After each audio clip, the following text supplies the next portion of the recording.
வணக்கம். என் சாரீ பார்த்தீங்கன்னா ஜார்ஜெட்டுங்க. Pure georgette. Very சாஃப்டாக இருக்கும். இது நவரங்கன்னு சொல்லிட்டு நிறைய ஷேடு மாறி மாறி மெயின் ஷேடுன்னு பார்த்தீங்கன்னா blue, yellow, pink, green, orange இருக்குது. இதுக்கு 2 கலர் ப்ளவுஸ் இருக்குது. ப்ளூ இருக்குது, பிங்க் இருக்குது. நெட்டில் எது வேணுமோ ஒன்று எடுத்துக்கலாம் நீங்கள். துணி ரொம்ப சாஃப்டாக இருக்குது. 350 ஃப்ரீ ஷிப்பிங். இது அப்படியே துவழ்கிற மாதிரி இருக்கும். நான் எடுத்து காட்டுறேன் பாருங்களேன்.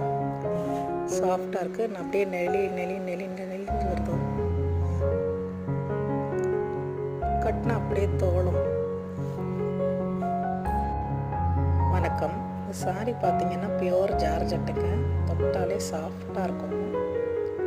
நவரங்குன்னு சொல்லிட்டு ஒரு மெயின் கலர் பார்த்தீங்கன்னா க்ரீன்,